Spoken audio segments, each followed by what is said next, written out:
The morning hullaballoo. We're going to hullaballoo you. Hey, good morning, everyone. RT Bear here. Welcome to Hack Shack Studios, and we're just going to do a morning show. I'm kind of gearing up for these morning shows. Come in, hang out, do my thing for a while with you, and then get to work, get to drawing some stuff, as they say. So hopefully I clicked all the right buttons. As always, you guys, test for life. We're going to see if people are out there. So let me know in the chat. There we go. As if on command. No, that's not a nice way to put it. I borrow ideas. Very good. Only the good ones, though. Checkpoint. How are you, man? Gag that statue. That's not cool. Well, it's kind of poignant. Freedom is silenced, I think is what you're trying to say. Morning Art. We have Joe Bernardo. Aloha, my brother. How are you? Ooh, waffle. I had waffles for breakfast. They were delicious. My sleep schedule is non-existent. I don't know. Have you guys ever felt like you just can't get enough sleep? I've been kind of feeling that for the last couple days. I just want to sleep. Top of the morning, Bear. How are you, man? How are you? Good morning. Yeah, we got a full house here. This is good. You guys are good for the ego here. You make me feel like it's all worthwhile. House almost blew up. RT Bear throws a hell of a party. It kind of turned into a party. It kind of turned into a party. So this epic tale will be told, but I wanna just hang out with you guys for a little bit, see what's going on. Unhinged Entertainment. I like that, man. Man, that is a Hollywood name if I've ever heard one. It's better than Bad Robot, I'll tell you that. Unhinged Entertainment. I like that. I'm heading to work and I can't watch. Aloha. And can't watch. Well, I'm glad you could tune in for a moment. Bear, I get it. The puns never stop. If you guys look close enough at Peyton, his little image there, that's my butt. It's my butt hanging out. That's my T-Bear. That's my derriere. That's my bear derriere. And Dino, this is early for you, man. Get to the house story. Were you drunk again and playing with the gas line? Let me see. Was there alcohol? There was no alcohol involved. Not yet. Quote the Raven, Lewis Bright Raven. Proving the hair's real today, are we? Oh, it's real. It's real. It's as real as this epic tale I'm about to tell you. Morning chat. Oh, Captain Canuck, Captain Canada. Good morning. Is it morning in Canada? I don't know. I'm still trying to get used to this whole like central time. Like I'm not used to being in the middle slot. Like I'm usually the guy that's the last in line, like California time. You have New York Central and then you have, Pacific. And so I'm used to still being in that rung there. So this is still odd for me being in the middle slot. So I'm an hour behind New York and 2 hours ahead of California. So I got to remember, so if it's 10 here, then it's what, 8 in California. So it's really early California time. Not crazy early, but a little early. Hey, Leroy, what's up, my friend? I borrow. Oh, yeah, Unhinged. It's a great name. Oh, here's Waffles. Waffle Plays. I go to sleep at 12 p.m., wake up at 8 p.m.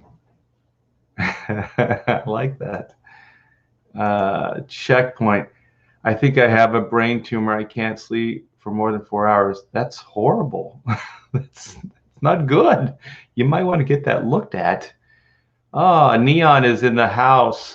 Neon, was that Todd Studio? That title is very ominous. Yeah, well, uh, I'm still reeling from the stress that it put me under. It was absolutely crazy. Art, you're starting to look like that guy who was in charge in the Matrix. Oh, the old guy that's got all the monitors around him. And he's like, "Yes, Neo, you need to make a choice. If you choose this door." That guy's a good-looking chap. Jasper 9, what's up? Uh, let's see. Okay, Joe, yesterday I felt like I needed a nap yesterday. I sure as hell did, but I was too freaking busy. You know what? It's weird, okay? I try to work. I've been trying to get on the schedule, right? Where I work Monday through Friday and I try to stick to a schedule and no fun during the day. Like you're just putting your head down, just getting work done, right? So I do that, and then I think, okay, I'm working for the weekend. You're living for the weekend. That whole, like it was the '80s, whatever songs, working for the weekend, or what is that? Everybody is working for the weekend. Oh my gosh, I think that band. I don't know the name of that band, but I know that they were slightly. They were everybody. Okay, I'm just gonna say this. Everybody was gay in the '80s, and they were definitely gay. Oh my gosh, the name of that band is right on. They had some kind of really horrible name, like Lover Boy. Is that the band? Everybody is working for the weekend. They all had headbands on and bright colored clothes, and it was bad. It was really bad. I think they were from Canada. So there you go. Mark D knows. I don't know. Those guys weren't. They weren't like. They had. I wouldn't say they were hair metal. I don't even. Would they just like pop metal? I don't know what category Lover. Oh, there was a Lover Boy before that too. Jasper, Plan 9. Yeah, what the hell category would they be in? Because they weren't like an LA club band, like a Motley Crue or Rat or something like that. But I think it was around that time. I think they were like just the Canadian version of like hair metal. Yeah, Loverboy, that was pretty gay. They weren't even cool looking. God, the bass player or something looked like David Letterman. That was a weird band. And just a really unfortunate choice of names. There was a band that was really good, and they might predate that. They might be mid late '70s, and it was a band called the Babies, and that band was really good, but just a really really unfortunate name. There was a guy in that band. I think the drummer's name was Tony Brock. Tony Brock, something like that. That's a tough guy name, right? Tony Brock. And all that, like Tommy Lee drumming and stuff like that, it came from that guy. Like it's just power slamming the drums. It was a really unique band. There was a singer in that band in the Babies, and he ended up going solo, and he hit pretty big times. And then I think the keyboard from that band joined Journey and wrote a bunch of hits. Starship, I don't know. I don't know. Starship was like Jefferson Starship. They were like a Jefferson Airplane. They were like a hippie 60 band that tried to stay relevant. And I guess they did. I remember seeing them on MTV. We built this city. I don't know. I don't think they were that band. Guitar hard rock pop. Yeah, maybe. Yeah, but they didn't really seem to fit any of that. Yeah, everybody's working for the weekend. Yeah, you guys all treat yourself to the video and watch how uncool Loverboy was. John Waite, thank you. Was in the Babies, I think. Yes, good call. That guy could sing, man. That guy was freaking awesome.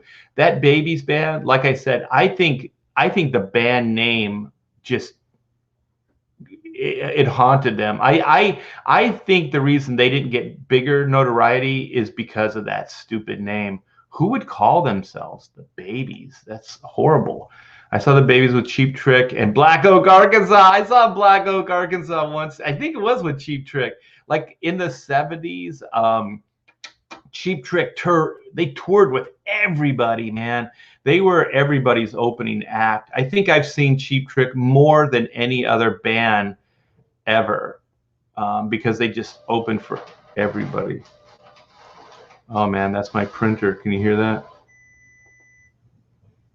And Prince can play basketball too.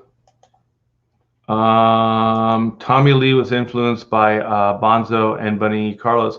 Yeah, but that listen to some of that baby stuff, just that that stuff. That was all that Tony Brock. But I'm sure his influences were all over the place, as most are. Oh, I can't get that song out of my head now. Everybody's working for the weekend.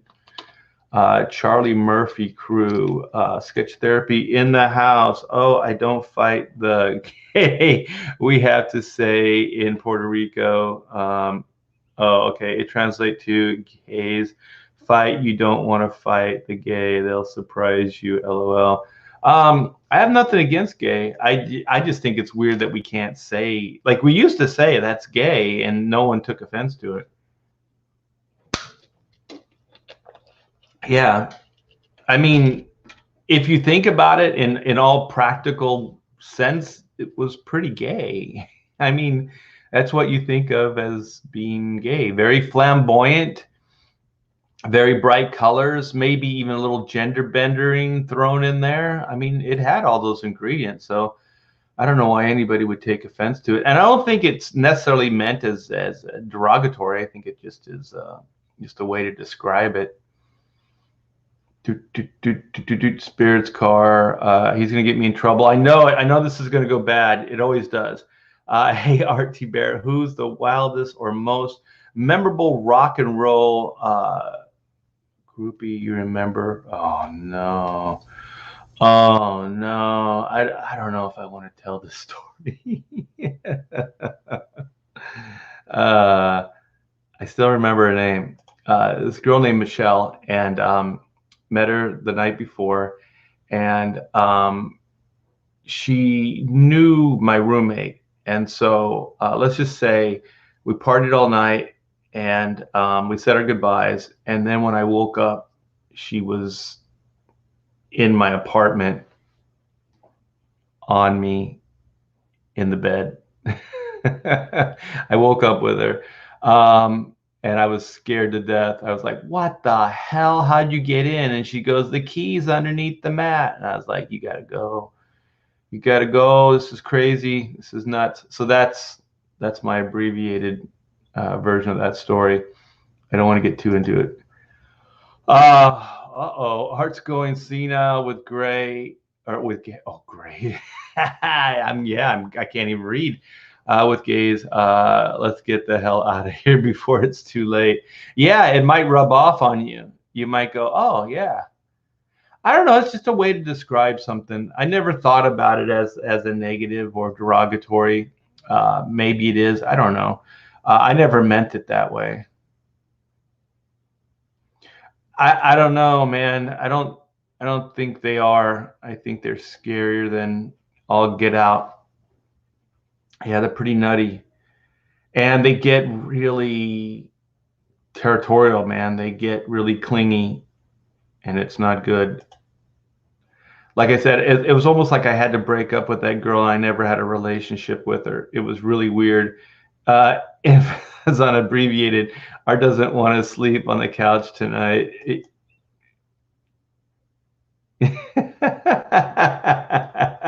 There you go. There you go. All right. Well, enough of this craziness. Working for the weekend, Penny Lane, all this crazy nonsense. Yeah, so like I was saying, you work all week and then you're gonna take the weekend off, right? I think that's where we were before we went off on a tangent. And so we had originally scheduled, we're getting new perimeter fence put in. And here in the Woodlands, everybody uses this cedar wood. I guess they use pine too, but that's really cheap and it's not going to last very long. So there's an HOA, but it's not like you pay into it or anything. But it's pretty good. It's about like it's more to keep up the area. Like you can't chop trees down because it is the Woodlands. There's some rules and regulations, but there's also like all the fences are like uniform. They're all like similar. There can be slight variations of the same theme, but they all have to be similar, right? So we set up. Um, to get the fence put in this week, not over the weekend, but this week. And so what you can do is you can go to your neighbors because if there's a shared perimeter fence, they may or they may not go in halves.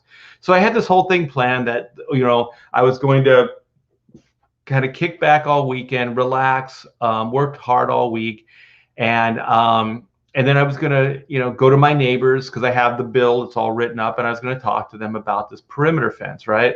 So anyway, the builder or the people that were gonna put the fence in, they said, hey, I think this was Friday, late Friday, and they were saying, could we do this over the weekend? We think we can do it in one day. I knew they couldn't do it in one day, but could we come by and do it? We had a cancellation for the weekend.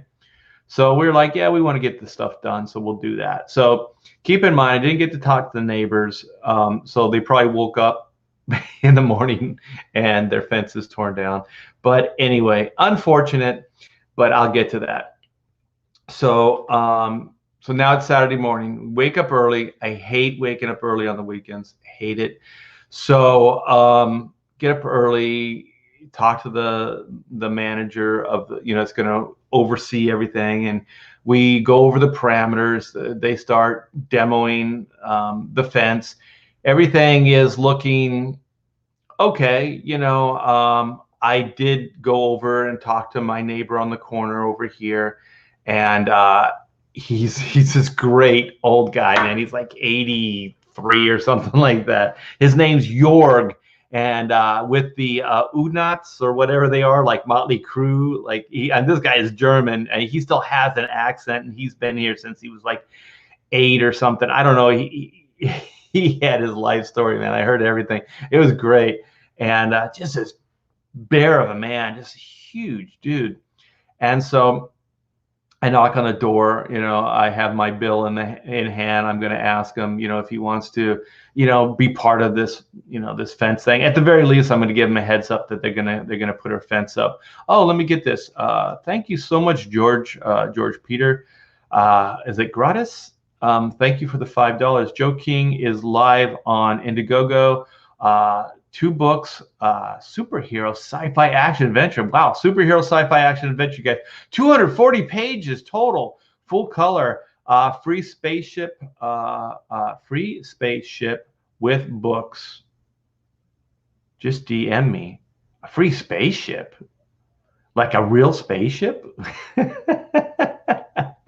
Hell, that's the best deal in town, man. Go back this book and get a free spaceship.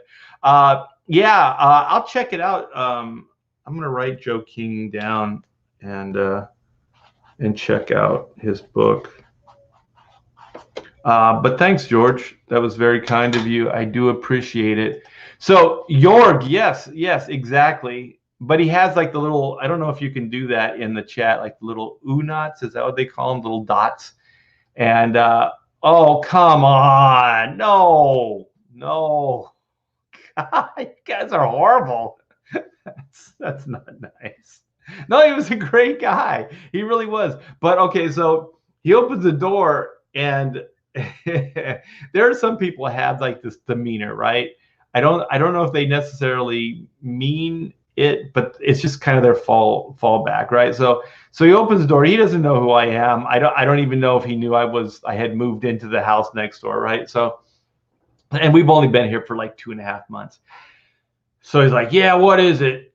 And I go, hi, I'm your neighbor, Art. And I just wanted to let you know that I'm going to put in a perimeter fence in a few hours. So the crew's going to be here. And I just want to give you a heads up. And also I wanted to let you know, or to see if you wanted to be part of this, if you wanted to share in the cost, because you're going to get a brand new fence out of this as well. And so he's like, wait a minute. He goes, hold on. No, he goes, hold on. And so he closes the door. Like he had the door open like a crack. Like he never opened the door. Like it was just like, yeah, what do you want? Kind of thing. So he closes the door on me, and then I'm like, he's gonna kill me. Like, yeah, this is gonna go really bad. And so he opens the door, he comes out, he steps out of the door, and he's just, I mean, he seemed like he was 3 feet taller than I am, right? And so he comes out, he goes, hi, I'm Jorg. And so what is this now? And so I explained it to him again. And so he goes, he just, no bullshit. He just goes, yeah, let's do it. He just, he was like, he just floored me. It was like, there was no like, who's the people going to do it? All this other stuff. No, he was just like, let's do it. And he goes, you know what? I'll have this, this little side part done at the same time. He goes, you think they'll do it? And I go, yeah, I think if you ask them, they'll do it. He goes, cool. And so then we just start talking, and man, I tell you, I got along with this guy like no bullshit, man. He's an ex-sailor, and they're, oh my gosh, it was just really cool. So he was original owner to the house, so he remembers when the neighborhood was built. So we're sharing all these stories, and so. I don't know, I guess ex-military. He was a sailor in the Navy. And so then, but man, the dude still has the accent. It's really interesting how some people can still hold on to an accent and be here almost their whole lives. And so life, unless he's got more than one life. So what's wrong with the old fence? It's falling down, Dale. That's what's wrong with the old fence. This thing has met its expiration date had been met 10 years ago. I even thought it might be like the original fence. Wait, George has got to follow up. Hold on. Very important. DM me and get the special link for the free spaceship. Yeah. We got it, dude. Yeah. But that's cool. So go get a free. Yeah, it was definitely like it was a soft core bromance. There was kissing, but no heavy petting. Oh my gosh. A sailor? Stop, man. He's a good guy. We like fences. We like walls. I didn't think it was gonna go here, man. Holy shit. No, he's an American citizen. No. He also talked about how amazing is America. Like I think he said, I'm not German. He said, I'm American. And no, he was really cool. He actually said that he just volunteered. He goes, I'm not German, I'm American. Because he never told me that he was German. It was more to the story. I met his daughter, his youngest daughter, and so she came out and we were talking as well. And so so he okayed the fence. So we're moving forward on this. And so his daughter, like I said, she came out, and so we started talking. And so he's like, there was trees fall down here, I guess, because we have hurricanes and the water gets into the roots, like saturated into the ground.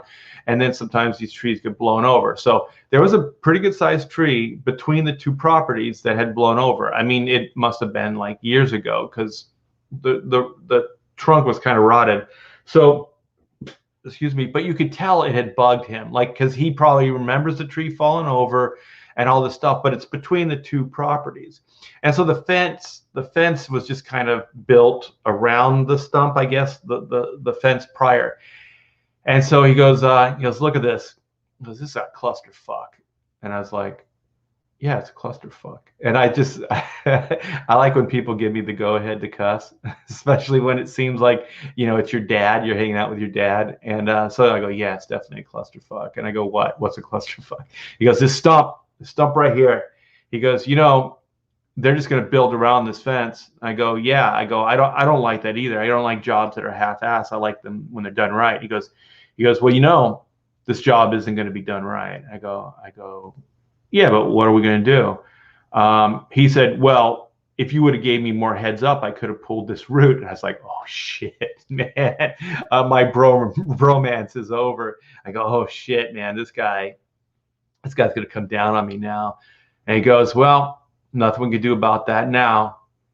And so he walked away. And so that's when his daughter came. He goes, yeah, he's German, and he's a little blunt, and he's sailor, all this stuff. So she told me the backstory about the guy. He didn't tell me, but the daughter did, and I think her name is Sydney. And so then hung out with Sydney, and Sydney's one of those people. I just admire people like this.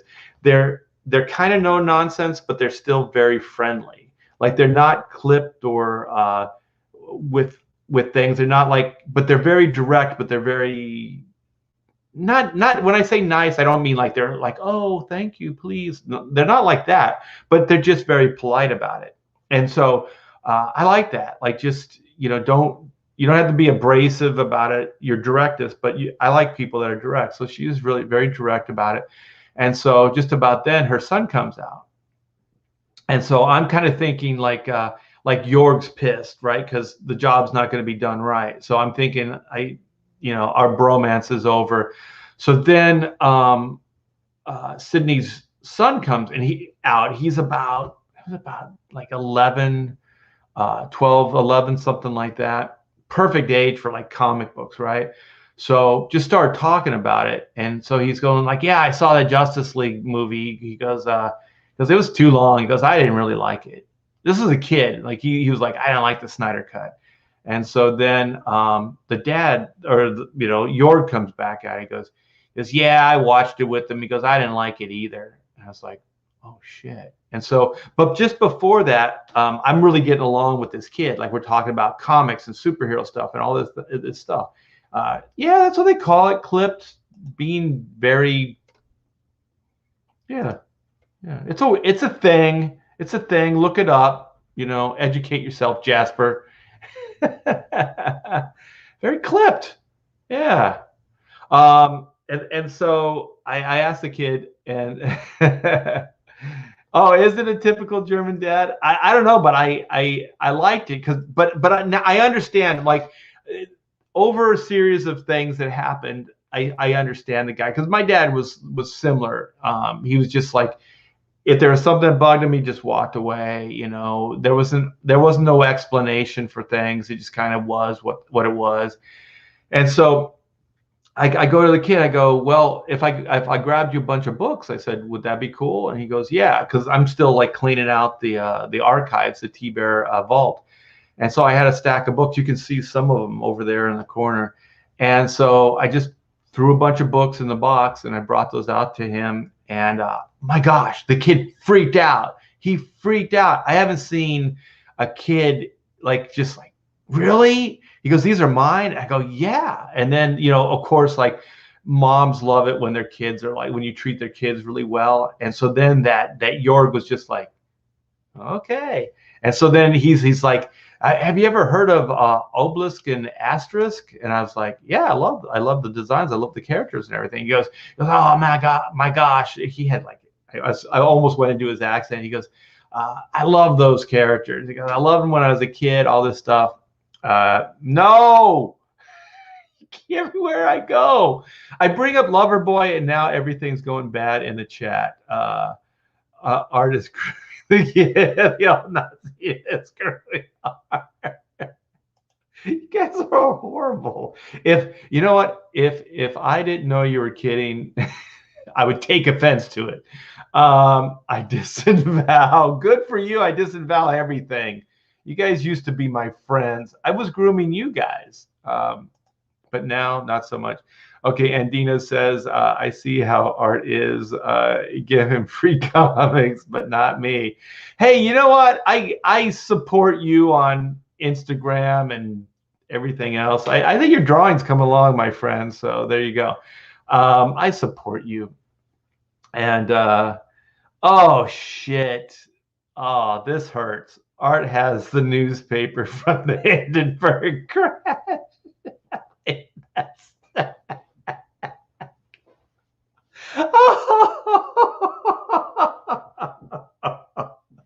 I'm sorry, man.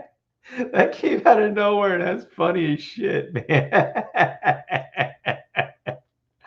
Oh shit. Oh my gosh. Well, you guys want to hear about my house almost blowing up? I'm gonna get to it.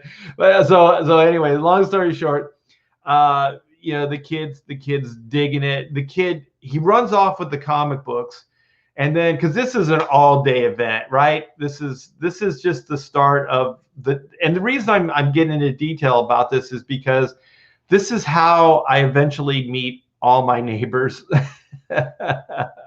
But it gets more epic than this. Okay, so the workers are doing their thing. Everything's looking good. This guy's overseeing the operation, and he's like, "Hey, do this, do what, whatever." And he's kind of taking control. And so I'm like, "Great, that's fine. Like this guy, is going to whip these guys into shape for me, so I don't have to do it." And so next thing I know, he like comes out. He's like, "I got somebody to take out this stump." And I'm like, "You got somebody to take out the stump?" He's like, "Yeah, because we don't screw around here. We do the job right, right?" And I go, "Yeah." And sure enough, man, later on the day, the guy comes, we got a stump removed. They got the grinder. They just come in and just grind away. So the guy just kicks ass, man. He gets shit done. And so, days progressing, we just keep checking back. We're talking for hours. I met his wife, Kelly, just great people. And so all of a sudden we're on our side, like, because we shared this side of the house, but of course it's a neighborhood, so there's the other side. And so all the gas equipment and the pool equipment is on this side of the house. And so all of a sudden we hear this sound. It's just louder than shit. It's like, and it's constant. It doesn't vary. It's just constant. And I'm like, holy shit, what is that? And then we start smelling it, and it's gas. And we're like, oh my gosh. Even before we saw it, we're like, they whacked a gas main. And so, because they have the concrete posts, and they have to put them in the ground, so they have to kind of dig them out and stuff like that. And so we go over to the other side of the house. You can see it just like gas just coming out of the ground. And I'm like, holy shit, they actually hit a gas main. I didn't think it was possible because in California, it's a galvanized steel that they run the gas pipes with. Here they use rubber tubing. It's just a freaking tube. And so they just whacked right through this rubber. It's not even like PVC. It's like soft rubber. And so I was like, holy shit. Yeah, rotten egg smell. Exactly. And so we're like, yeah, it's not good. So I'm like, holy crap. Yeah, well, we found out it does happen, but anyways, I'm gonna get to that part. So like, holy shit. So I'm like, nobody light up, we turned off the circuit breakers because any electronic set that sucker off. And so yeah, it's a rubber. You can actually bend this hose. Yeah, exactly. What the F, for sure. So I call 911, and oh my gosh, 911, this guy was pissing me off. So he's asking me all these questions, And I said, listen, you have the address, right? And I said, before I answer any of your questions, I said, I need to know some things. One, are we safe? He said, that depends. I said, depends on what? He goes, how bad it is. I go, it's bad. And so I told him the circuit breaker's off, and I'm going to talk to the neighbors. I'm going to make sure that they don't light up a cigarette or something. And some of the workers they were smokers. I told them, like, don't light up. And he said, yeah, do that. And then he said, and then I said, is there somebody en route? And he goes, yes. I said, where are they? And so he told me the cross streets. I go, good. They're about 10 minutes away. And then, because he kept trying to, like, what's your phone number? What's your address? Like some kind of verification bullshit. And I was like, listen, man, until I know my family's safe, I'm not going to give you these answers. And so then, I got all my answers. For the time being, we were safe. There was emergency on its way. So I tell my wife, because I go, you got to get out of the house. I said, let's get some distance from it, because it's the smell's getting in the house and everything. It's right next to the house.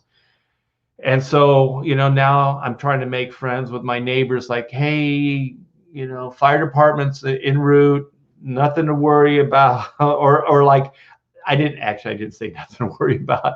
I said, don't light up. I said, you should probably not use electronic appliances for, until we get the go ahead. I said, just kind of, no fires, no gas, no cigarettes, none of that stuff. And so then the fire department gets here, and I said, you can turn off the gas, right? Because it was between the house and the street. It wouldn't have done any good if I turned it off at the house, because the leak wasn't there. And so, much to my surprise, there's no way you can turn the water off at the street, but you can't turn the gas off. I'm like, what the F? You can't turn the gas off? No. I'm like, well, then what do we do? He said, you have to clamp it. I'm like, you have to clamp it. I said, it's galvanized steel. He goes, no, it's a pipe, like a plastic pipe. I go, like PVC? And then he goes, yeah. I go, you can't clamp PVC. It'll just crack. It'll break. It goes, well, it's a softer PVC. And I'm thinking, what the hell are you talking about, softer PVC? So they start digging, and they're using my shovel. Like, they don't even have the equipment. And so they're digging this freaking trench. Like, I thought this was like trench warfare. My wife was like, what, are you going to hide a body in that thing? I mean, they dug and dug and dug and dug. And so then I'm like, can we call this in to the gas company? He goes, well, we already did. I said, can they turn it off at the source then? And they're like, well, no. He goes, yes and no. He goes, they have to turn off an area. They can't just turn off your house. And I said, so everybody in this area would lose their gas? He said, yeah. And I said, well, why don't they do that? And he said, well, then there'll be people that complain. I go, in theory, I said, this could blow up the block, right? And the fire department guy was like, yeah. And I was like, well, what the fuck? I was like, isn't it better to err on the side of caution and turn off the gas until we can fix this thing? And then everybody's going to be put out. He goes, they're not going to do it, because then they're going to have a bunch of angry customers. I go, but they'll be alive. Like, if this thing goes up, there's going to be a lot of dead customers, and they can't pay their whatever if, they're dead. And also there's going to be, lawsuits and all kinds of stuff. He said, that's just the way they do it. So the fire department's still digging. The smell's getting worse. All my neighbors are coming out now. So I'm getting to meet all my neighbors because of this great smell and this potential, guy from California that's going to kill everybody with this gas. And so I'm telling them all, like, be real careful, don't smoke, don't, whatever. And so they're going back, and everybody's now, it's like a cul-de-sac. So there's 1, 2, 3, 4, 5. There's like 6 houses in this little cul-de-sac. So everybody's out. I got to tell the story to everybody. They're going over to talk to the fire department. There's like 6 guys, the fire department. Only one of them's digging. They're all like just watching this other guy dig. And so, I'm starting to get a little like, because now it's like 40 minutes. We still don't have the gas company guy out. The gas company guy just shows up, and so I go, do you have a gas detector or something? He goes, well, yeah, I do. He goes, but I'm gonna, he doesn't really talk too much. He doesn't really answer any questions. So he's just kind of stumbling around, and I'm thinking, this guy's not going to do anything. And so I think he was just in his own way, taking it all in, evaluating. But just to hammer the point across, nobody is in stress mode. I understand the fire department, they got to keep everybody calm and stuff, but nobody's like stressing out. And then one of the neighbors is like, yeah, this happens. And then the fire department guy's like, yeah, this happens all the time. I go, this happens all the time? He's like, yeah, we get these calls. I said, so there's no concern. Everything's fine. He goes, well, I wouldn't say that. And I'm like, the longer this goes on, this gas, it's just blowing out of this thing still. I go, the more danger we're in, right? He's like, yeah. And I said, in theory, I took the one fire department guy aside because I didn't want everybody to hear this. I go, this would just light up the whole. Like if this thing caught on fire, it would just go back and it just blow everything right underground. He's like, yeah. And so then I was like, oh my gosh, this is crazy. So then I concocted this idea. I go, you guys aren't going to find it this way. I said, that gas guy's got to get you got a detector. I said, get the detector and walk this, find this line. And so they ignored me. And then a few minutes later, the guy did have the detector, but they're not going to answer to me. God forbid, it's my house. And so this is nuts. So I said, why can't, like, they're digging like 15 feet away from the leak. I said, you can't find it. I said, this line could be anywhere in this area. I said, could we not just go from the source where we know the pipe is and then kind of just dig back, maybe go back 5 feet and then start digging in that area? And then what we can do is in that area, it seems like it'd be easier to find the pipe, because once you get 15, 20 feet away, that pipe could move. It could be anywhere. But if it's close to the source, it's only gonna, like 5 feet, it's not gonna bend and turn too much. And he's like, yeah, we could, but they didn't do it. So then the gas, yes, dangers are the internet. Yeah. And you know what? Takis just put in the internet and it was right there. It was right there, but I turned off the power, so I would assume that is dangers of internet. Oh, it's a joke. I'm sorry, but yeah, they did bring up the internet. I read that wrong. I'm sorry. It was a joke. I'm getting too serious now because this was frickin'. I don't usually stress out, but man, I was like, my whole body was like, oh, my ribs were attacking me. Like I was just like, you get that stress, your muscles just hurt. And I was like, holy shit balls. And so what is this? They determined it was from Art eating Mexican food again. It could be. What gives me a lot of gas is like bell peppers. Like Mexican food, not so much, but if there's bell peppers in it, I'll get pretty gassy. I love on the tropical island. Oh, I think live. I've never needed heat. That's cool. The gas line was a social construct.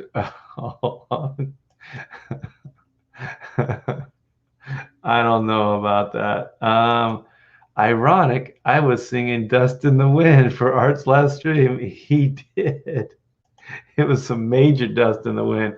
Yeah, yeah. Okay, there's another one. Yeah, bell pepper. I like the way they taste, but man, they don't like me. They absolutely hate me. I'll actually, as soon as I eat them, I'll start farting. It doesn't even take any time. But anyway, so these guys are very nonchalant, very, very casual about the whole thing. The guy gets the gas thing. Sure enough, it's nowhere even close to where they've been digging for. Like, we're like an hour and a half, 2 hours into this thing now. There's like 2 hours worth of gas under pressure just being shot out of the side of my house. It was freaking unnerving, right? So he finally finds it. They dig, they get it, and sure enough, they can clamp it because it's soft rubber. It's like a rubber hose. So they actually have a clamp, and they clamp it down so it stops it from getting to the leak. So it's like an artery. They close it off, and so then stops. All right, so we don't have gas anymore. Gives them time to fix the leak. And I'm like, this took 2 hours. 2 hours of gas, 2 hours of putting everybody in harm's way. There isn't a better system for this. Like, there's no other way. And he goes, well, you know what? There's usually these yellow flags that are along the gas line. And I'm like, there's a flag. I go, they don't document this. They don't have like the gas company doesn't have a schematic or like some kind of, he goes, no, there's just these flags.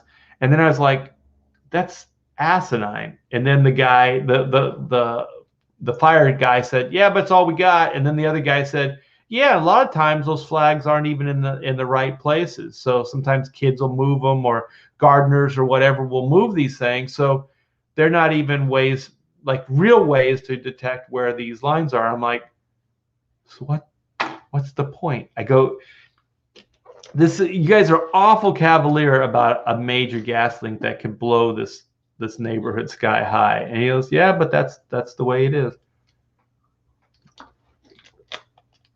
So yeah, so my house didn't blow up. So apparently this happens all the time. I need to make my peace with it. Man, I'll tell you right now, if this was California, the neighborhood would be shitting their pants. There'd be screaming. There would be evacuation. There would be craziness going on. Everybody's pretty laid back here. One of the neighbors actually, she was like, yeah, this happens. This happens. You can see the gas. You can hear it. You can smell it like a block away. Like, this happens. Yeah, it's not a big deal. Oh my gosh. I guess in an area that you have hurricanes and you have trees getting uprooted and rooftops getting pulled off, I guess this is not a big deal. But I was just like, holy shit, man. I think so. Yeah. I mean, there is a little coddling. I'm usually pretty cool under fire. My dad was too. The funny thing about like my personality is like the world could be on fire, everything wrong could be happening, and I'm pretty calm. But if I stub my toe, I freak out, man. I'm like, son of a bitch. I'll hold my toe. I'll hop around on one foot and I'll scream obscenities throughout the house. That's the way I roll. Let's see what Arthur Brown says. Art's work, he's done. Yeah. So after that, they pinched it off.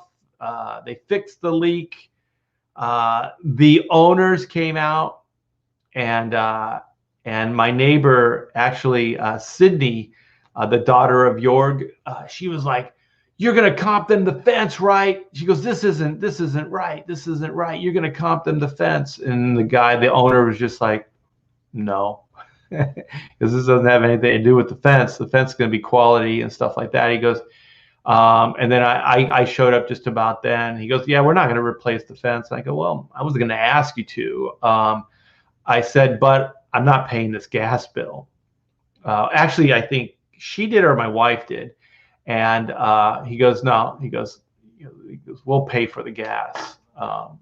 And then he goes, sometimes the city will comp you in these situations. I'm like, the city isn't going to comp you. They're not going to comp us on this gas. Like, like what world do you live in? Like, this was your fault. Your guys punctured that line. So if the house would have blown up, it would have been on you. If there was any kind of real disaster, it would have been on you. But there was no harm, no foul, other than a smell. And we were assured by the fire guys that it was safe. The house smelled pretty bad, so we had our fans on and things like that. They went up in the attic because I guess there's like vents up like right above it. So some of that gas, I guess, can get trapped in your attic. So they went up there. I think they turned off the pilot lights and stuff too when it happened. And so then they went up, checked it. Gas was fine. And so we lit the pilots back up. We turned the power on, and we were good other than the smell. And actually, strangely, there was no effects from it. Like, I didn't have a headache and I didn't feel queasy. So I'm not saying that gas is safe to breathe, but the neighbors and I breathed about 2 hours worth of it. So apparently it's okay. I'll probably get some kind of weird cancer or mutant ability out of the situation. Checkpoint is saying, Art, anytime you dig, call Texas 811 2 days before first, and it's free. So what do they do? Do they know where these gas lines and stuff are, or they'll just be on alert that if there is a problem, they can get out faster? But I mean, the fire department got out fast, but there was nothing they could do. The gas company came out maybe 40 minutes, half hour, 40 minutes into it. So they came out later, but then it still took a while for them to find. Like I said, it was probably 2 hours from start to finish. So I don't know, unless somebody could actually turn it off at the source before they start digging. But then I don't know how you'd know there was a leak. Or I don't know how that would have made a difference, actually. Unless they can furnish you like a schematic of like where everything is, so you don't dig there. I would think you'd show caution. Little off topic, but this is maybe a week or two. We got Tackus. We have the internet company, so we're getting the internet put in. And so we have them. They're going to dig the line and put it up to the house, right? So these guys, to dig the trench, they have snow shovels, right? And they're just whacking at the ground. And I told the guy, the closest guy, I said, you should show caution. I said, because there's irrigation through here. I know there's water lines and stuff like that. I know it because there's plants around here. And man, he was just like, yeah, whatever. Right after I said it, bam, pss, just not only just like a sprinkler, it was the water main. Like, it was the main water to the freaking house. My wife's taking a shower. She loses her water. Oh my gosh. These guys, they just go in hell bent, man. They're just like, yeah, I got this. I got it under control. Bam. Psst. Yeah. So yeah, don't listen to the homeowner. Hell no. I hope it's not the internet gas company. Yeah. I didn't get the joke right off. I got it now. Oh man, back onto bell peppers. Bell peppers make Art fart. Oh, see, I shouldn't have read that. So now you just resurrected the farty bear joke. But you know what? I can't harm you too much or get too mad at you because you posted this. Chrono Mechanics Retrofit. They do more before the dawn of time than most people do all day. Here is the link. Thank you so much, Arthur Brown, for posting the link. Yeah, you guys, Chrono Mechanics is still in demand. So please go by, check it out. The link is in the description as well. So go check it out. Back a book. These books are shipping ASAP. So as soon as we get these orders, they're going out. So there's very little waiting time. I shouldn't say there's no waiting time. There's days of maybe a week total, depending on where you are. But they are going out. And I think Pamela is still packing them with some of the stretch goal stuff. So you're still going to get some of the freebies with that as well, even though I pulled it down from the site. Zaid Comics says, can't wait for black and white. Yeah. I'm 45, 46, 47 pages into something like that. So I have about 13, 15 pages left. I'm doing a new cover. This cover looks fantastic, you guys. I can't wait to show it to you. And we're going to be putting up the pre-launch soon. So also, this is Philip Diaz from the Lost Pages, and what is it? Magic Cop. I always want to say Malibu Cop. It's Magic Cop 2. So I think it's still live. It's still live. And Philip, I got your doodle here for your sketch card. It's really, really quick. Let me see if I can get this. It's really quick and really crude. So this is the little doodle for the trading card. So she's got a man jaw, baby. She's got man jaw. So I think I got to put a headband on her as well. So I'm working up your sketch card now. If I get some time, I got a few things I got to get to, but if I have some time, I'll pencil that up for you and get that. I don't know if you want, I don't know how many more days you have on your campaign for Magic Cop 2, but if you want, go ahead and advertise that they could get a sketch card, and I'll try to get the artwork to you as soon as I can. Just so I'm good. I'm good for it. I'll get it to you. I just don't want you to lose an opportunity. So if you want to do that, feel free. A man jaw. Yeah. It was quick. I was doing it while I was on the phone and I was watching a movie with my wife. Magic Cop 2. Yes, I'll get the link in a second. Thank you, my friend. Yeah, so I'm going to wrap this up. I hope everybody had a great weekend. I can't say I had a, it was equal, because we got a beautiful fence, you guys. This fence looks amazing. They did such a killer job with the fence. And last night, there's this place called the Black Walnut, and the food is fantastic. It's expensive. We always dress up. It's not like a dress up place. We always end up dressing up because the food's so good. So we went there. We treated ourselves to just a fantastic meal, and it made it all worthwhile. And I was so exhausted after that. I think I just went back. I caught up on the internet. We were going to watch a movie, my wife and I just fell asleep. I just fell asleep after that. Sometimes, I don't know if you guys get like I do, like if you're already tired and then you eat a meal, sometimes it can regenerate you, but sometimes it's like you go into like a food coma, and I just went into a complete shutdown after that. Pam hit his elbow. What is that? I don't know what that is.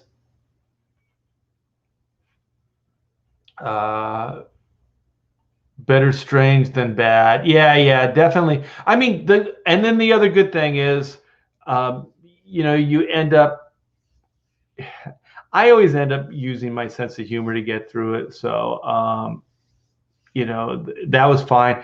And I got to meet my neighbors, which was a plus. They're all fantastic people. Yesterday, Kathy came by, and she's a hoot. She's one of those funny ladies, older ladies that you can actually say she's a hoot. She's a hoot.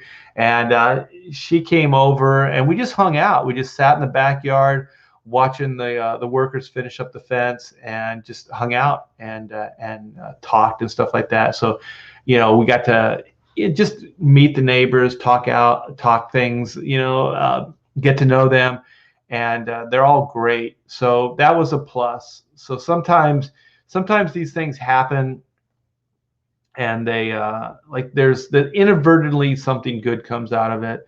So I know that Jorg and Kelly and his family, we're going to hang out for sure. And then I think, yeah, it's Kathy. I don't know her husband's name. I didn't meet him.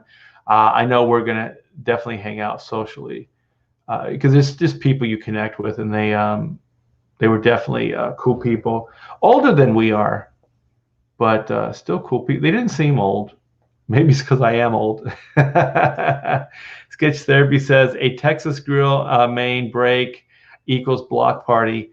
Yeah, you know what's the best part? Like I know that it's going to get more so, but they have these trails all along, and they connect. They call them the villages. It sounds like a horror movie, but it's actually pretty nice.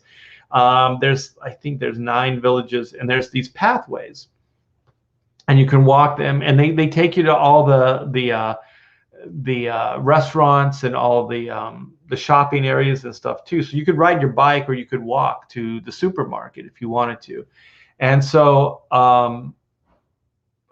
where was I going with this? As my wife and I were walking around, you could smell barbecue, and it's like Texas barbecue. It's not like California barbecue, man. It smells fantastic. So I'm really, really looking forward to the summer months, or when it starts, people start getting out and hanging out at the pool and barbecuing, and this whole area is just going to smell fantastic. I'm going to be hungry and gain weight like crazy. Stop. You guys trying to get me in trouble. Between Andino and Sketch, not Sketch, what was it? Spirits Car. You guys are trying to get me in trouble here.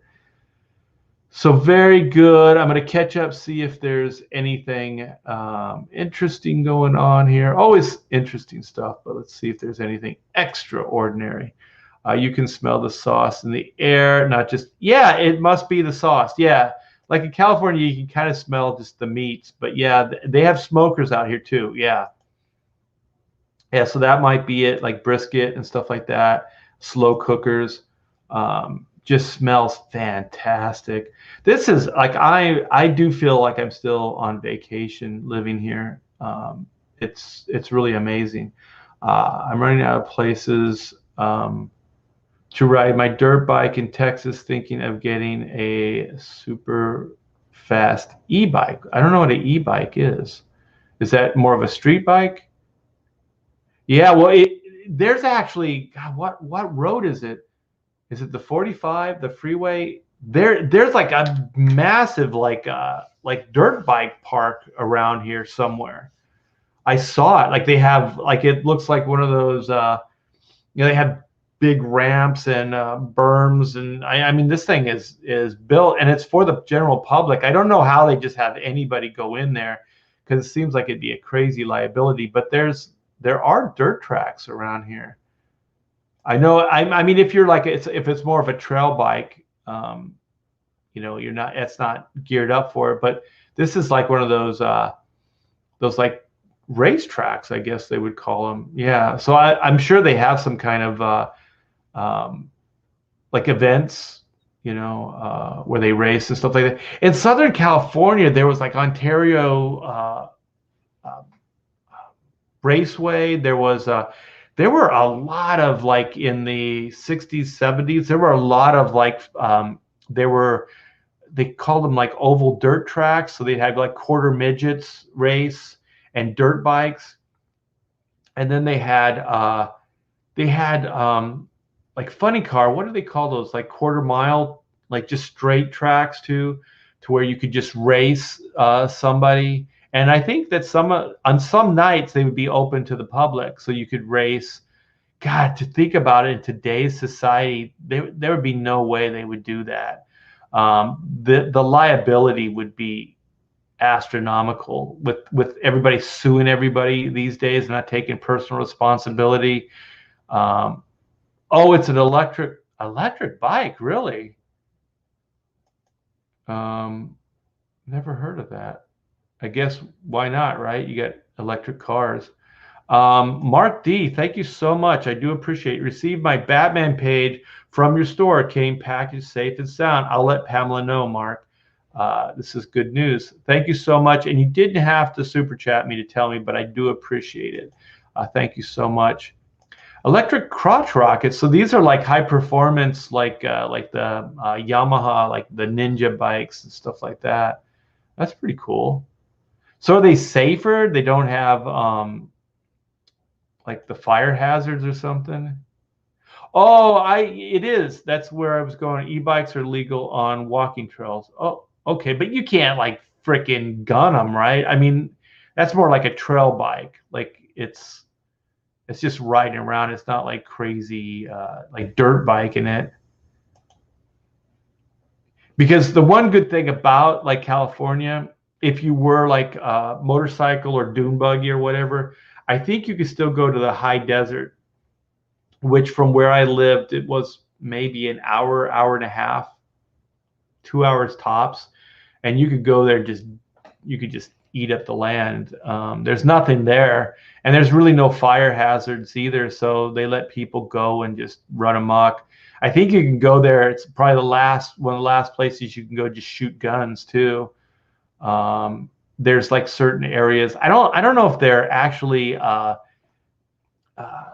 designated for gun shooting, but there's like people bring like dummies and just different things, and you can shoot stuff. So there's kind of like a dune or like a berm or whatever you call, like a wall of dirt, and then they have things kind of in front of it, and then they shoot it.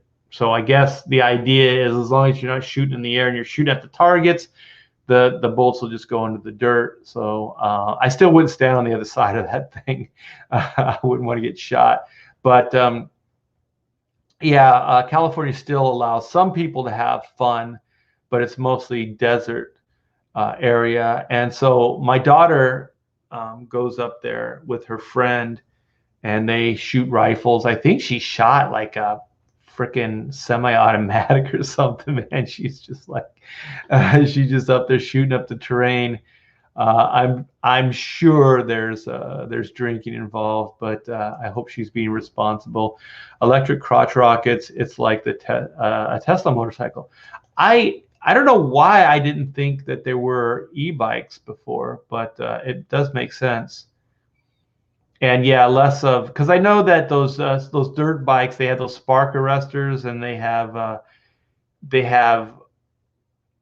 I don't think I think they can still be dangerous.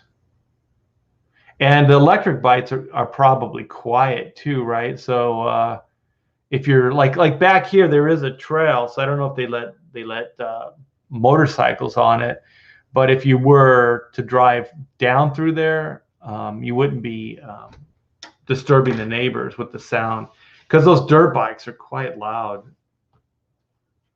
They is loud. No, it is not. Really? I've seen those. Why? So that's they've had those since I was a kid, like those little like electric motors on bicycles. Well, I just blew that completely out of proportion if that's the case. I thought they would be cool. I thought they were cooler, like they were like a mountain bike, but they were just electric, like a mountain motorcycle, not bicycle.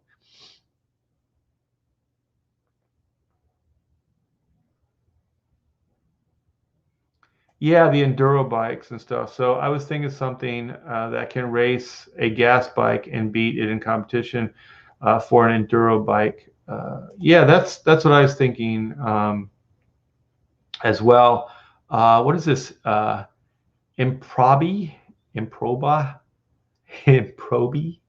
Hell, T Bear, great artwork of John Malin's Lilith character on the New Visions book. Oh, I didn't see that. I didn't see that yet. Oh, cool. I haven't seen it colored up either. So I'll be able to preview that. So I won't do it this stream, but I'll check, make sure that it's okay to do it. Yeah, I did it some months ago. And if so, I'll show you guys on a live stream. I'll show you the original black and white version.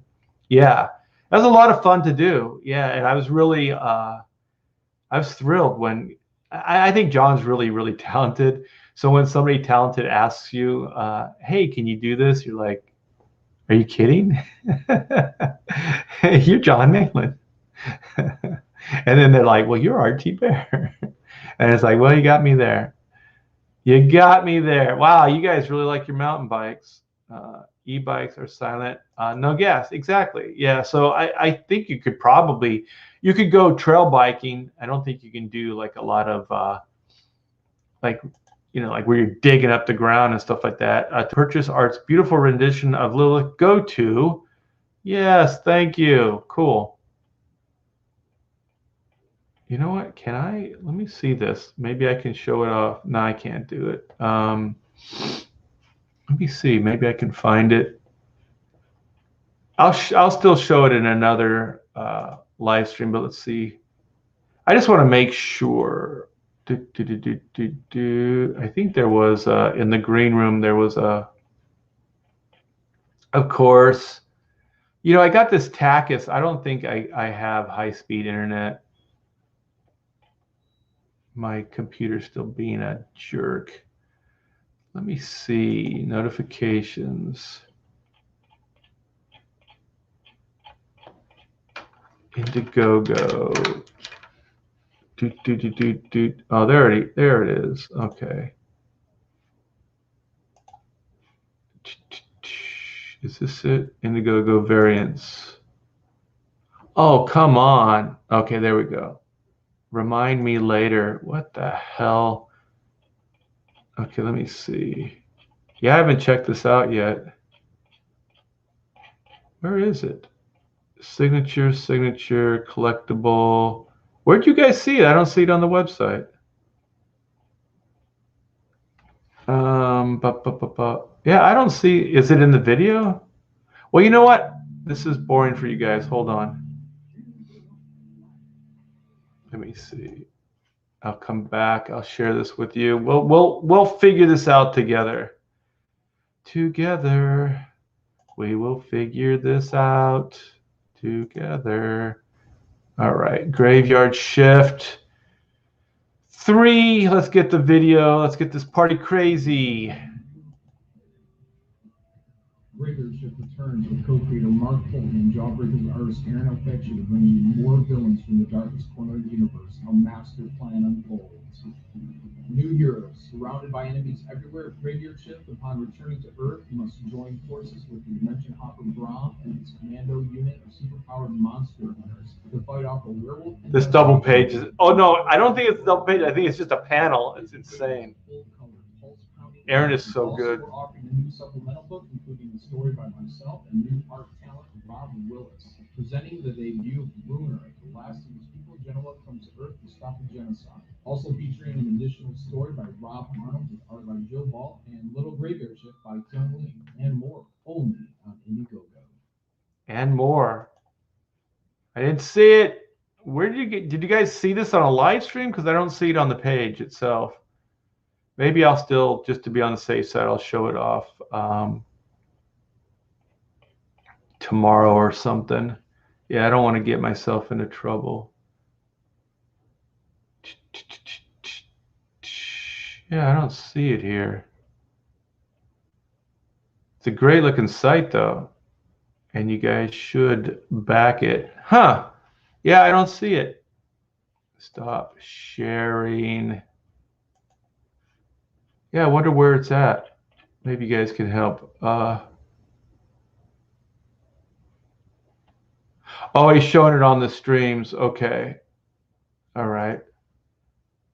Well, in that case, I'll find it and I'll show it on my stream. What do you guys think of that? Wow, my computer's being really slow. Way to go, Takis. If that is your real name. All right. What did I label this as? Where are you? Graveyard shift. Inks use. No, that's not it. You son of a gun, you. Hold on. Lilith. There you are. Okay. Well, then I'm going to show this off. I'm going to show this off, you guys. All right. So drum roll, please. Screen share, screen share, screen share, screen share. Let's make sure. Yeah, so this, John asked me to do this a few months back. I have to blow it up, you guys. The ink work, I was really happy with. This was a lot of fun doing all this ink work. I know the colors probably don't like all this noodly stuff with like these like where the light is still picking up parts even though it's in the shadow of the eye socket of the skull. I know the coloring will probably just obliterate it, but I thought it was absolutely and this is I definitely high res scanned this so you can see all the detail. Because I was hoping I'd be able to show it off on some live stream. So yeah. So here's some of the wacky pin work here. Yeah, I love textures, like all this this background stuff. Like, I mean, I like to draw like cool hot chicks too, but all this stuff here. Yeah, I started doing this on some of the DC books before I left, so it's kind of it's a patented T-Bear effect. So this is there's a little bit of digital in here, but this is mostly all like practical. All this like the smoke and mist in the background in the cave here. Yeah, so let me see. Oh, come now. So there she is in all her glory. It's weird drawing characters without eyeballs. So I like eyes and I like try to bring life into them, but this character doesn't have that. So it was interesting to do, you know, to try to get expression and make her look sexy and stuff like that without actual eyeballs. So yeah, here we go. I was really happy with this piece. I'm glad John finally found a place to use it. Maybe he had a place to use it all along. I thought it was going to be used for the graveyard shift, the 3, the main campaign originally. So yeah, I thought this came out pretty good. Look at that hand. Look at both of those hands. There's some cool drawing here, if I do say so myself. So there you go. Let me pull it back. Yeah, so this is the Lilith piece. Thank you so much, John, for letting me be part of the campaign. I do appreciate it. I think the piece came out great. Looking forward to seeing it in color. And let's look at this ink work one last time. Look at this. Look at that. Look at that ink work. Look at how beautiful they are. Oh, this is the ink work I meant. How dare me. All right, you guys. So there we go. Enough about me and my Lilith, my love for the Lilith character. All right. Okay. Well, that was a good little side parting shot. Oh my gosh, you guys are damn it, Art, you flippin' legend, you. Well, thank you. Eyes are overrated. That's a good one. That's a good one. That's what the piece should be called. Eyes are overrated. Joe Bernardo, because you're a great inker.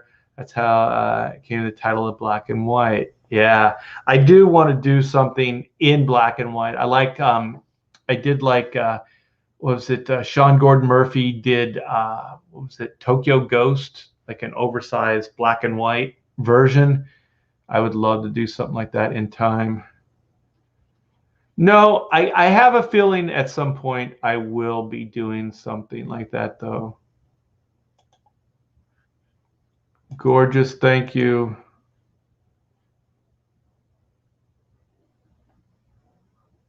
Wait a minute. Those hands don't look like ginger root at all.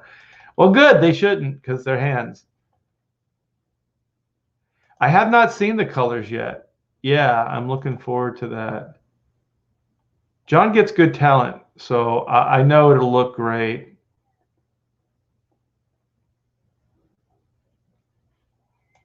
Yeah, well, that moment has passed.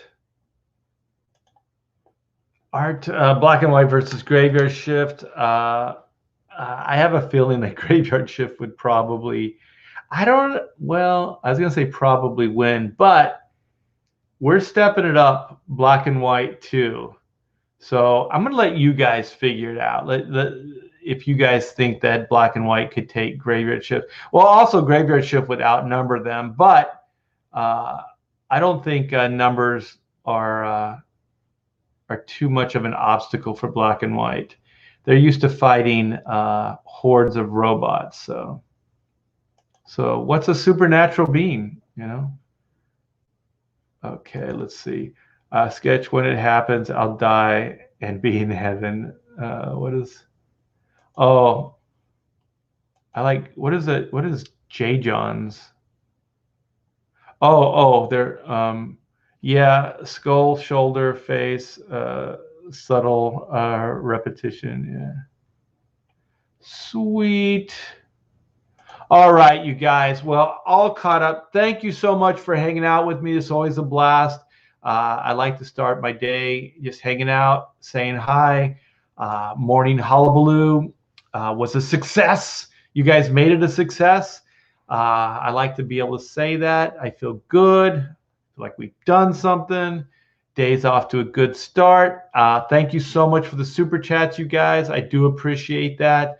And I'm going to do another in-demand show soon. So that might be my next show where I put a spotlight on books, not because the books that are live always get the spotlight. So I'm going to put the spotlight on the books that have been in demand and let you know the books that will ship ASAP, like Chrono Mechanics. So if Chrono is in demand. So if you back Chrono now, those books will ship ASAP. So there's a few other campaigns like that as well. So, oh my gosh, I'm getting hung up on this. Why can't I just be dirty? Why do you have to throw the old man in? See, the dirty part didn't bug me. The old man part bugged me for some reason. I think it's the combination of both. Because when you say dirty old man, it's almost like extra dirty. You know what I mean? Like if you're just like a young guy, it's like, oh, you're a creep, right? And a creep sounds harmless. Dirty old man doesn't sound that harmless. I don't know. John likes saturation. I hope you're talking about color.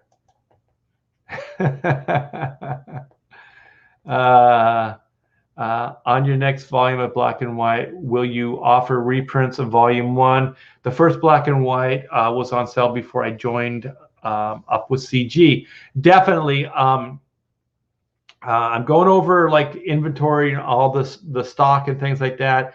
Unless I happen to find another box of the original Volume 1, the standard edition, those are going to be very, very rare. So, and they're probably going to be a little bit higher as far as price. So I think maybe I have 50 of those left. I don't have many. And then I have to, out of that bunch, I got to save some for myself. So the original print run, but I talked to my wife who helps out on the campaign. She also writes and edits with me on all my projects. She mentioned that what we should do is put a new cover on Volume 1 and do a reissue. So we'll do a reprinted version of issue 1, and that will be at the normal price. So we'll do that, and we still have some of the original. I don't actually, if we do, they're just a handful of the original Greg Capullo variants. But we do have the I guess they call them nude variants, the ones that don't have the logo or any typeface on them. We still have some of those, and that was from the Second Chance campaign. So there are going to be there might be 4 different versions of the of issue 1 of volume 1. So you'll have that to choose from. But if you want the original volume 1, you'll probably have to get into the campaign early, and that will be at a premium price. Not sure what it's going to be priced at yet. We're still putting a lot of that stuff together. But thanks for the question. And yeah, you're definitely going to be able to get volume 1 and volume 2 in the campaign. And I do appreciate the question. It do help. Save the originals in the vault. Yeah, I'm going to have to. It's weird because I used to save, God, I would have like 20 of each book. And then what I'm realizing is that it's just, I never did anything with the books. So I just stockpiled them, and now they're becoming just baggage. You know, like we moved with all of them, but I'm going through all of them, and I'm keeping maybe two to three for myself for the archives, and on some of the more like stuff that was older and is hard to get now, like all the Jim Lee X-Men stuff, the stuff I did with Art Adams, all that really vintage stuff. My run on Superman, I probably have 10, maybe 15 copies of each one of those. So I'm keeping those. But like the newer books that I did at DC, like the last 10 years worth of books that I did for DC, I'm keeping maybe 2 or 3 of them for myself. And I'm giving them to the neighborhood kids, which is another fun aside. When we were putting the fence was down, so the whole like woodlands, the forest is open, and there's trails back here. And a lady, just really sweet lady, was walking by with her son. Her son was maybe about 9 or 10. And she's like, "Thank you so very much." She goes, "Thank you." I never met this woman. Hold on. And she's like, "Thank you. That was very kind of you." And I'm like, what do you mean? And then the little boy was like, "For all the comic books." I was like, "Oh." And then she realized that she, you know, there was no, like, I don't know who she is or anything like that. So she said, "Oh, I'm the neighbor over the next cul-de-sac over, and my kid's friends with James." And I know James is the little boy that lives. He talks to me all the time. He's got like this tree fort. I said, "Your fort." He didn't know what they call them, like playhouses. Like when I was a kid, I call them forts and like tree houses and stuff like that. You know, I didn't call them like playhouses. Anyways, it was weird because I called it your fort, and he's like, "No, it's my playhouse." And I was like, "Oh, okay." So anyway, you know, I made friends with him through the back fence. And so then one day when I was cleaning up, you know, stuff here, I just put a care package together. I just put a bunch of more kid-friendly comic books together. I just walked them over and gave them to the kid, and he was like, he was a little stunned. The parents were more excited. They were like, "Oh, somebody's thinking about our kids." So they were happy about it. And the kid was like, "Well, thank you." And so what was nice is the dad and the kid made brownies later, and they brought them over to thank us for the comic books. But I guess because there were multiples, like, so there would be like maybe 2 or 3 like Dark Knight, whatever. I think it was Gotham. What was that video game Batman book I did? I forget. Anyway, so there would be like 2 or 3 books of each one of the books. And so I said, you know, make sure that you share them with your friends. And so that's apparently what he did. Like he turned that other kid on to some of those comic books, and that's what they were thanking me for. So that made my heart feel good. So getting comics into kids' hands is a good thing, and I told the kids, I said there's it's like Fat Ogre, and I forget the other comic book shop. I remembered it, but like right on the fringe of the Woodlands, there's 2 comic shops. They're actually pretty cool. I said, if you want more comic books, I said those places they have new ones, and they have the one I can't remember the name, but they have that EXP cable show. Um, they have vintage books, so they have an archive, so you can go through. I think that's fun, just going through older books and stuff like that, because sometimes you find some really cool treasures in there. And so I told him, I said, go to those comic book shops, you can get some comics.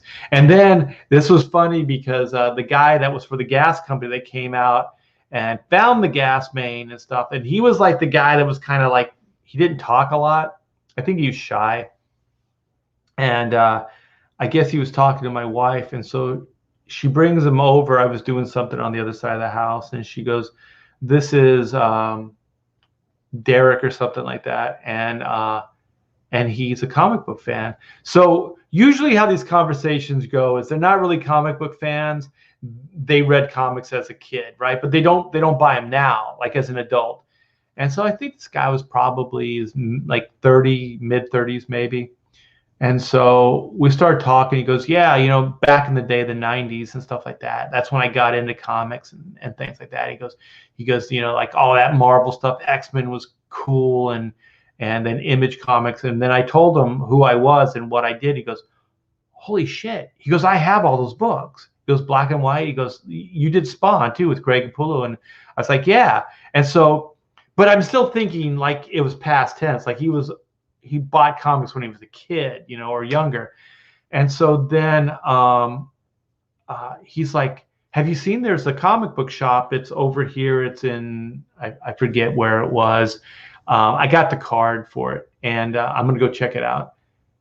And he goes, they have a great selection. And he goes, "They have back issues there too." And I was like, "So you're still buying comics?" He goes, "Oh yeah." He goes, and I go back and I buy back issues too. He goes, "Right now I'm getting all the Darkest Night or Blackest Night um, comics and the Brightest Day stuff." I was like, "Oh, cool. I worked on some of the Brightest Day books." And he goes, "Oh, okay, which ones?" And then, so we're talking. So he's still buying comic books. So, went upstairs. Well, actually, Pamela did, and got a bunch of books for him and stuff like that. So, just I love that stuff. Like hanging out with you guys. You guys are comic book fans, and you talk like, yeah, comic books is freaking fantastic, and it's neat to be able to either turn, I know you guys are going to go somewhere with this, like turn on new kids to comic books. I got to watch myself with you guys. You guys are going to go dark here. But when you can, get, comic books into new readers' hands, it's always cool. It's always cool. So I don't know if those guys will go, those kids will go on and get more comic books in time, but at least they have a chance, and they were really excited about it. And there's his name's Bob. We did a block party, like a Super Bowl block party. It's a couple streets down, and his daughters are into comic books. And I think they're both going to art school, and the one is she puts her own indie books together. So I brought her a bunch of the Vertigo book, because she's more into that, and stuff like the more darker stuff that I've done in the past. And she was really, excited about it as well. So it's neat. Like California, it's different. Like everybody's kind of jaded. Like you give them a comic and they're just like, it's a comic. Like here, it's different. And people, yeah, see, I knew it. I knew it. Oh my gosh. You guys got to drop that grooming thing. You guys are turning into one-trick ponies here. Well, I got to chuckle. I should probably stop before I get myself into more trouble. Yeah, but anyways, it was a good weekend. The house almost blew up, but we met some new people, and it was good. And I do like that, because you move into a different place, and you're kind of a little concerned that you're not going to meet people, and you're not going to find friends and stuff like that. So it hasn't been the case here. So we're really, really blessed. We're really lucky. in that regard. So all is good from the Woodlands. Yeah, well, you have to, right? You know, if you don't have a personality and you don't have good looks, you got to fall back on your comic book collection. So, anyways, you guys have a wonderful day. Thanks for hanging out with me. Thanks for the super chats, and I'll see you soon. Take care.